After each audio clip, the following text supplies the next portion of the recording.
nós devemos agir diante de um documento, de documentos da importância do Vaticano II. A primeira coisa é a docilidade e a benevolência de quem está diante de um documento eclesial. Você não está diante de uma carta escrita pelo padre Paulo Ricardo, entendeu? Você pode descer o sarrafo quando quiser, porque foi o padre Paulo que falou. Né? Você está diante de um concílio ecumênico. Não é qualquer coisa, não é um pedaço de papel. 2.600 bispos reunidos com o Papa, não é? Então, assim, é algo que nós devemos considerar. Então, a primeira coisa, qual é a abordagem de uma pessoa quando ela pega um documento do Concílio Vaticano II? Deve ser de benevolência, no sentido, não com o olhar de quem, vem cá, agora eu vou pegar aqui o concílio e vou caçar heresia, vou provar que tem heresia. Né? Tem gente que tem essa atitude, eu vou provar uma heresia aqui. Então, vai lá e procura uma vírgulazinha e interpreta aquela vírgulazinha, dizendo, daqui eu posso deduzir a Torre de Babel. Pronto. Quer dizer, esse tipo de atitude não é adequado. Diante de um texto conciliar, se eu sou católico e tenho amor à igreja, eu preciso abordá-lo como algo que vem da minha mãe, a mãe igreja. E então, ler isto na sintonia da fé católica de 2000 anos. Então, se eu encontro aqui uma frase que, para mim, gera uma grave dificuldade de interpretação, e eu não consigo interpretar essa frase na sintonia dos 2000 anos, eu devo, em primeiro lugar, seriamente estudar para ver se não existe uma saída de ver uma continuidade entre as duas coisas. E aí, depois que eu sinceramente procurei entender, compreender e ver que isto que está sendo dito aqui não é diferente daquilo que foi dito durante 2000 anos, aí talvez eu possa criticar alguma expressão do concílio e dizer, olha, eu acho que essa expressão foi inadequada. Eu acho que essa expressão deu espaço a interpretações errôneas. Ou seja, digamos assim, que os padres conciliares quiseram dizer uma coisa boa, mas eu acho que se eles tivessem sido mais duros, mais claros, mais incisivos, teria sido melhor. Tudo bem. Isso aí você está discutindo o que? Uma atitude pastoral.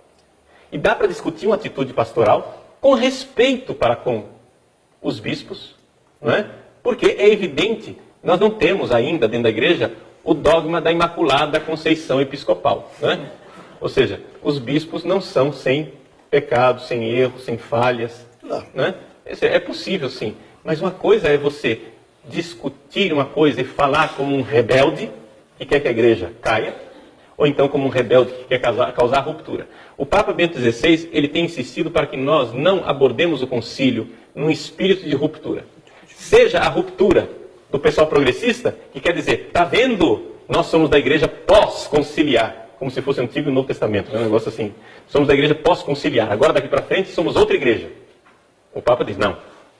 Assim também o pessoal mais conservador que diz, está vendo, o concílio rompeu, portanto nós vamos ficar com a antiga e rejeitar o que veio depois.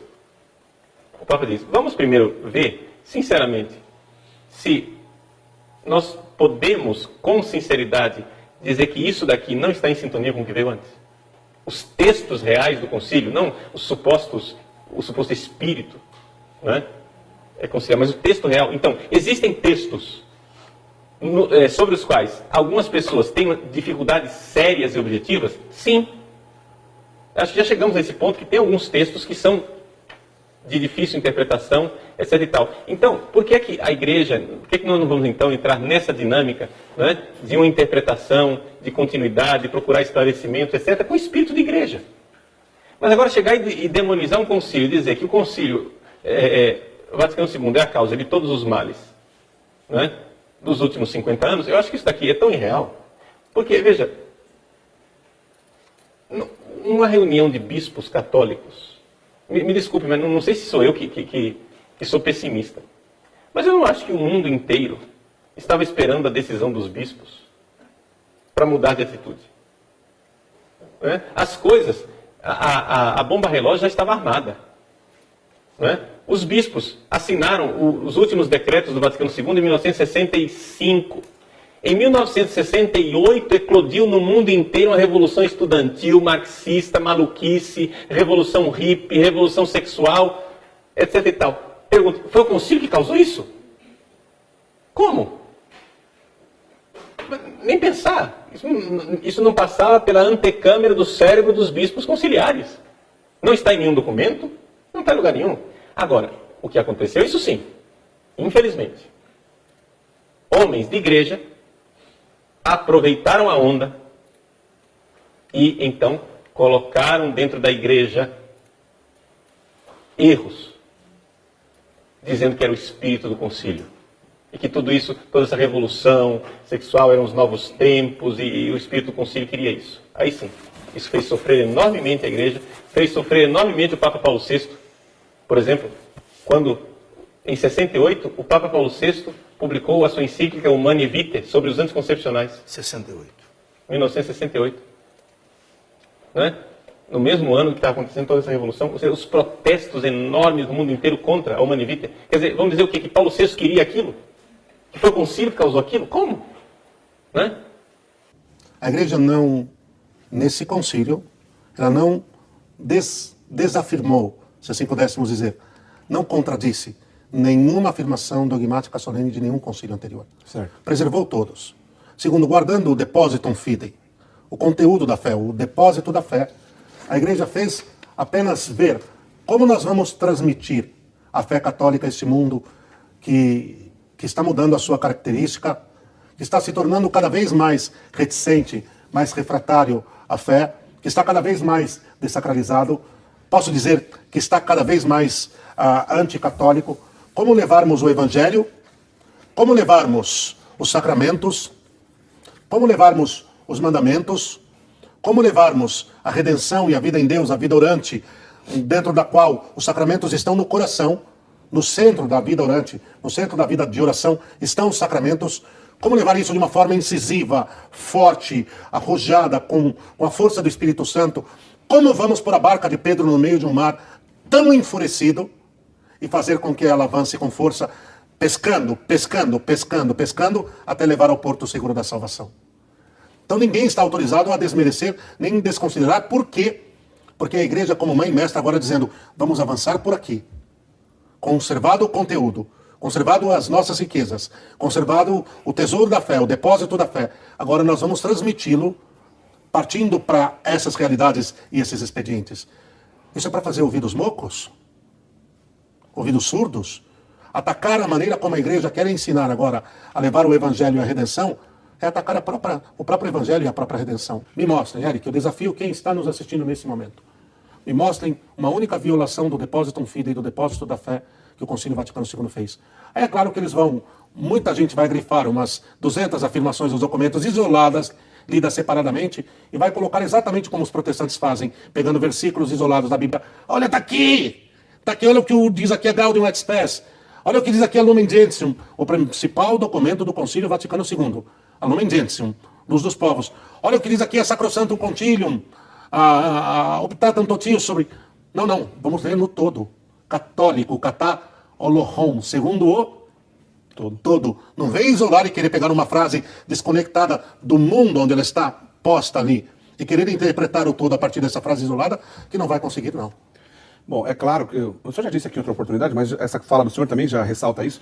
O senhor percebe, de maneira geral, assim, muita gente que atribui falas ao concílio que, na verdade, ele não disse?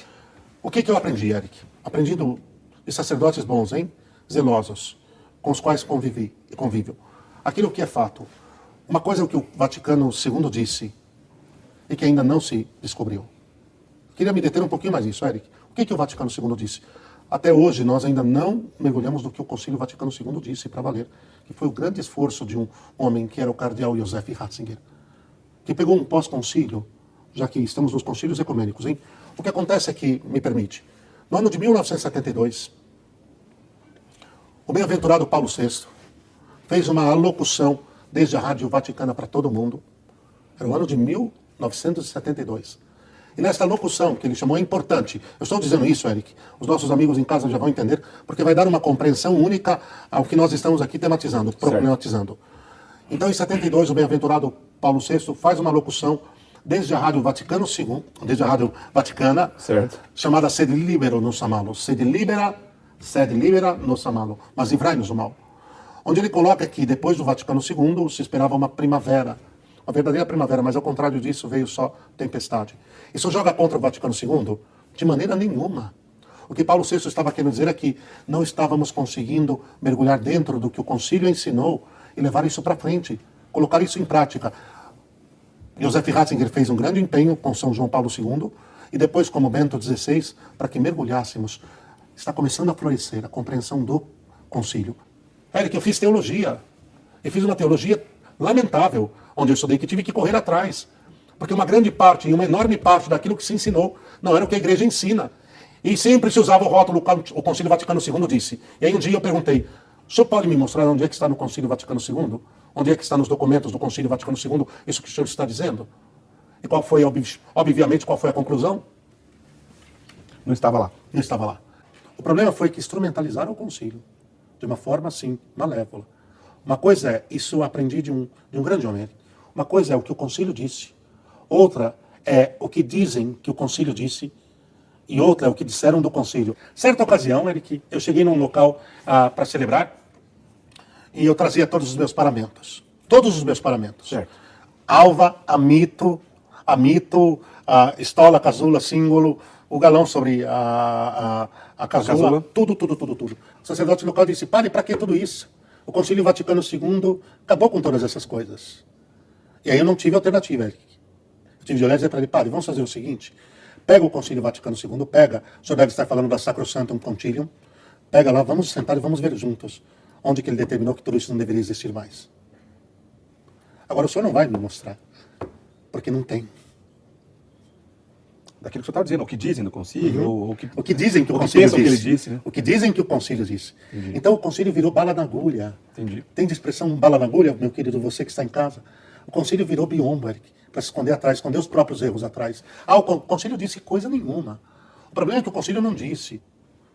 Eric, eu tenho certeza, e isso é demonstrável, hein? Que 99% das pessoas que colocam o Concílio Vaticano II na boca para explicar a tentativa de demolição da igreja, esse querer demolir a tradição da igreja, nunca leram o Concílio Vaticano II. Não leram. Eu tenho dados que provam isso. Só um detalhe. Um dia eu estava conversando com um grupo de sacerdotes falando sobre o celibato. E eu comecei a fazer afirmações sobre o celibato, a grandeza, a santidade, a beleza, a riqueza, a fonte de vida sobrenatural que é o celibato. E aí eles foram ficando assim, e já eu falei, vocês estão achando que é o Concílio de Trento, né? E não era. Não, é o Concílio Vaticano II. Na Presbyterorum Ordinis, o documento que tratou da vida e o ministério, né, dos presbíteros. Não, de maneira nenhuma. Aí é que está a furada. O Concílio Vaticano II não é culpado, não. Porque aí entra Bento XVI, Eric. É preciso reler e trazer de volta o Concílio Vaticano II em toda a sua força, em toda a sua originalidade, que é o quê? A continuação da tradição da igreja. A hermenêutica, nós fizemos um programa sobre isso. Você se lembra? Sim. A postura de isolar o Vaticano II, como se ele fosse o Pentecostes de uma nova igreja, é conversa furada. Eu só queria traduzir aqui, porque assim, quando a gente usa a hermenêutica da ruptura, alguma coisa disso, ótimo. Tem gente que não sabe o que é isso. Não, deve traduzir agora. Aliás, hermenêutica é uma palavra que a gente não usa em qualquer lugar, né? Não. Eu entendi o que o senhor está dizendo. A hermenêutica da ruptura, Atitude. ou a hermenêutica da continuidade, em poucas palavras, quer dizer o quê? Traduzindo. Vamos facilitar? Vamos lá. A atitude de querer pegar tudo que veio antes do Concílio Vaticano II e jogar no lixo, como se fosse algo carunchado, e que não serve mais para a igreja, isso é uma mentira, Eric. Certo. Bem simples, hein? Da forma mais simples do mundo. Ok? A hermenêutica da ruptura. O querer pegar tudo que veio antes e dizer, isso aí passou, isso aí é velho, isso aí é carunchado. Põe isso no lixo. Isso não existe, não é real. Isso não existe. Entendi. Isso não existe. O Vaticano II continua uma história de 2000 anos, ele não começa. Isso está muito claro. Aliás, na oração de João 23, convocando o concílio e invocando o Espírito Santo, deixei isso muito claro. Então, Eric, vamos salvaguardar. O concílio foi belo, o concílio foi santo, o concílio precisa ser trazido de volta como aquilo que ele foi. Ele não maculou nada da fé, nem da maneira como a igreja celebra ou reza. Porque o concílio não foi colocado em prática da forma correta. E o que aconteceu? Começou, sabe o cabo de guerra? O puxa de um lado e puxa do outro, Eric. Os que queriam utilizar do concílio como estandarte para atacar e destruir toda a tradição da igreja e tudo o que foi vivido antes, instrumentalizaram, corromperam o discurso do concílio, que era muito fácil, vamos dizer, evitar isso, indo às fontes mesmo. É o que eu disse agora há pouco, vem cá, me mostra, onde está aqui? Quem mandou se tirar a veste está lá. Onde está aqui isso, onde está aqui aquilo? A igreja, como isso fique muito claro para nós, a parte dos padres, e que está na Escritura, nunca autorizou o mal, é o que São Paulo diz, e nunca autorizará. Ponto. Mas o que aconteceu? Da outra parte, Eric, por causa disso, sabe que toda resposta a alguma coisa que vai muito mal, ela pode chegar no extremo que, em vez de curar, pode matar. Aí veio, nesse cabo de guerra, o puxar para o outro lado, ignorando, não aceitando e assim por diante. E aí chegou-se a um grau tal de desnorteamento por causa das interpretações que se deram, que muitos católicos bons, Eric, talvez não tiveram na sua retaguarda, no seu alicerce, um sacerdote profundo, ponderado, de reta doutrina, que sentasse com eles e dissesse: vamos entender o que está ensinando o Concílio Vaticano II. Quer dizer, em poucas palavras, a confusão, em algum aspecto, desse mau entendimento, dessa distorção que aconteceu nos anos que se seguiram após o término do concílio, pode ter alguém que se prejudicou com essa confusão. Mas que atrapalhar a santidade ou a vivência cristã plena, colocando isso na conta do concílio, Nunca. Não dá. Nunca. Os meios salvíficos, os sacramentos, Eric, a doutrina, os meios salvíficos continuaram todos intactos e disponíveis. Plenamente, os chamados bens da redenção, todos. O que não se pode comprar é a ideia, Eric, de que o concílio cortou o fio condutor com a graça de Deus. É isto, como se fosse uma espécie, essa expressão mais pobre, mas talvez mais acessível a que todos compreendam, como se tivesse havido um corte. E não houve um corte. A continuação permaneceu plenamente. Os bens, da redenção, a doutrina intactas. Não houve a corrupção de um único dogma da nossa fé. Mostrem de forma concreta um único dogma de nossa fé que foi decomposto, que foi atacado, que foi diluído pelo Concílio Vaticano II. Você sabe disso, Eric? Não existe. Existe? Certamente não. Sequer. Certamente não. Né? Não há. A segunda atitude, não é que deve ser rejeitada, é começar a ver nos documentos do concílio